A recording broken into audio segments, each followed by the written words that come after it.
할렐루야. 오늘도 말씀으로 주님과 동행하고 계신 여러분을 주님의 이름으로 축복합니다. 함께 보실 말씀은 사무엘상 28장에서 31장이 되겠습니다. 블레셋과 이스라엘 사이에 전쟁이 벌어지는데요.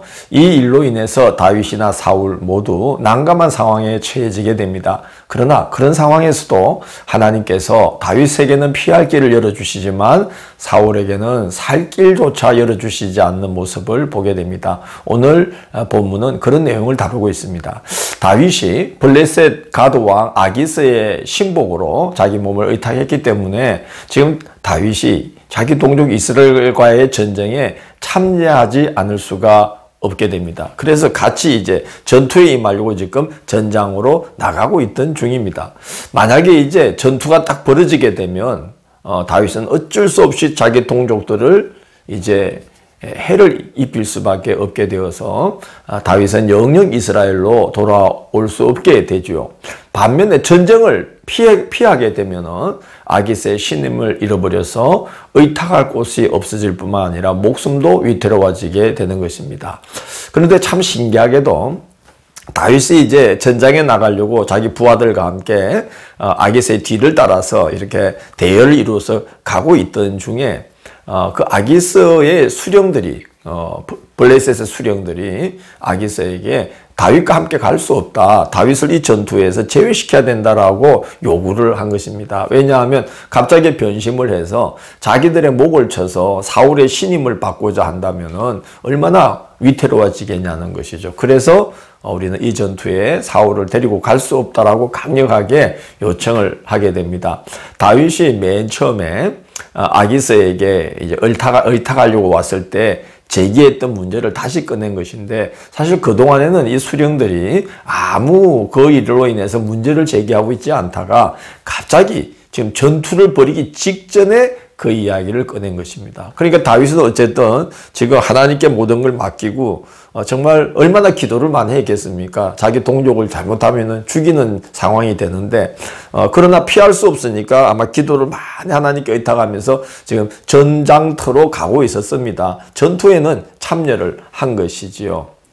그래서 이 아기스 왕에게 신임을 잃지는 않게 됩니다. 수령들의 요구에 의해서 어쩔 수 없이 이제 전쟁에 동참하지 못하는 모양새가 되어서 돌아오게 되었던 거죠. 얼마나 다행스러운 일입니까? 하나님께서 정말 까딱하면은 동족의 목을 칠 수밖에 없었던 상황에서 하나님께서 다윗에게 이렇게 피할 길을 열어주셔서 그 위기를 모면하도록 해주신 거죠.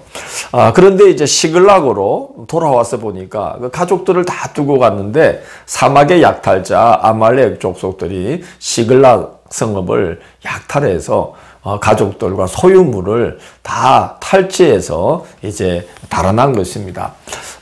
이 다윗의 부하들이 얼마나 낙심을 했으면 분노가 일어나가지고 다윗을 돌로 치려고 이제 했었습니다.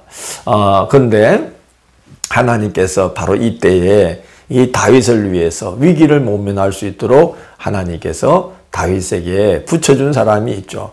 바로 다윗을 위하여 예비해 놓은 사람이 있었는데, 사울이 노베 제사장 85명을 죽일 때에 그 자리에서 피신해서 다윗에게로 피신해 왔던 그 아비아달, 노베 제사장 아히멜렉의 아들 아비아달이 다윗에게 있는 거예요. 그 아비아달이 에봇을 딱 가져와서 하나님의 뜻을 묻고 하나님의 지시하심을 따라 아말렉 족속을 이제 추격하기로 다윗이 결정을 내리니까 부하들이 다 따라 났습니다. 아마 이때 다윗이 아말렉을 추격하자고 설득을 했다면 절대 설득이 안 되었을 겁니다. 그런데 제사장이 에봇을 입고 우림과 둠밈을 가지고 하나님의 뜻을 묻고 하나님의 그 뜻을 따라서 이제 아말렉을 추격하자는 결정을 내게 되니까 다윗의 부하들이 다 이제 한 마음이 되어서 그 일에 참여하게 되는 겁니다. 그래서 다윗의 부하들은 다윗과 다시 한 마음이 되어서 아말렉을 추격하여서 가족과 소유를 다시 되찾아오게 됩니다. 하나님께서 그때에도 피할 길을 다윗에게 열어주신 것이죠. 사울도 블레셋과의 전쟁으로 인해서 난감한 상황에 처해집니다. 사울이 블레셋이 이제 쳐들어와서 진영을 펼칠 모습을 딱 보고는 두려움에 사로잡혀요. 그 정도로 막강한 병력으로 블레셋이 전쟁에 임한 겁니다. 사울은 너무나 두려워서 하나님의 뜻을 묻고자 했지만 하나님께서 꿈으로도 우림으로도 선지자로도 일체 대답을 하지 않으시는 겁니다. 사무엘이 그 전에 바로 직전에 사무엘이 죽습니다. 그래서 전국적으로 애도의 분위기가 일어나자 사울도 거기에 편성을 하여서 일시적으로 마음을 다잡고 신접한 자와 박수들을 쫓아냈지만 그러나 하나님은 사울의 중심을 아셨기 때문에 이제 사울에게서는 하나님이 모습을 그만 감추어 버리십니다. 그래서 사울은 답답한 마음에 엔돌에 신접한 여인의 도움을 빌려서 사무엘의 혼령을 불러냅니다. 하나님께서 이스라엘 백성들에게 계명을 주실 때에 절대로 해서는 안 된다고 은검하시고 그런 자가 있다면 죽여라고 했던 그 일을 지금 사울이 행하고 있는 거예요. 초혼자, 혼을 불러내는 이런 일을 행하는 일을 하나님이 엄히 금하신 거거든요. 그런데 그렇게까지 했죠. 얼마나 급했으면 그랬겠습니까? 근데 그렇게까지 했지만 사울은 사무엘을 통해서 심히 낙담되는 말을 듣게 됩니다. 28장 19절에 보면 사무엘이 이렇게 말을 합니다. 여호와께서 이스라엘을 너와 함께 블레셋 사람들의 손에 넘기시리니 내일 너와 네 아들들이 나와 함께 있으리라고 혼령으로 나타난 사무엘이 이야기하는 거예요. 내일 되면 너도 네 아들들도 나와 함께 있을 거다. 이 말은 이제 육신이 아니라는 거예요. 내일 되면 죽는다는 거예요. 몸이 다 죽어버린다는 거예요. 이제 죽을 것을 경고한 것이죠. 이튿날 정말 그 길보아 산에서 전투가 벌어졌는데 사무엘의 예고대로 사울과 그 아들 요나단, 아비나답, 말기수아가 함께 죽습니다. 그리고 블레셋 사람들이 사울의 머리를 베고 그의 아들들의 시체와 함께 사울의 시체를 벳산 성벽에 못을 박아서 매달아 놓습니다. 참 수치스러운 죽음을 이제 죽게 된 것이죠.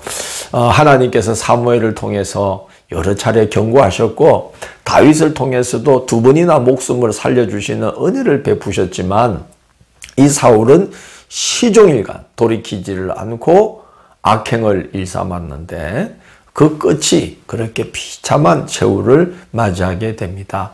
반면에 다윗은 사울의 추격으로 인해서 죽을 고비와 위기를 수없이 겪고 말로 닿을 수 없는 고초를 당했지만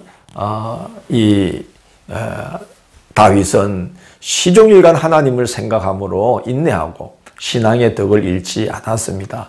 그래서 하나님께서 그에게 피할 길을 열어주시고 악을 심판하면서 정의를 세우시는 하나님을 경험하도록 은혜를 베풀어 주십니다. 그래서 우리가 옛 어른들 말씀도 좋은 끝은 있지만 나쁜 것은 없다. 그렇게 말씀하지 않습니까? 우리가 하나님의 뜻을 따라 선한 믿음의 길을 걸으면 하나님께서 우리에게 끝을 좋게 하시는 물론 그 과정도 참 복되지요. 그러나 그 끝을 더욱 복되게 하시는 은혜를 입게 될 줄로 믿습니다. 내일 4월 7일 수요일은 사무엘하 1장에서 4장을 다윗은 점점 강하여 가고라는 제목으로 살펴보도록 하겠습니다. 오늘도 함께 해주셔서 감사합니다. 기도하겠습니다.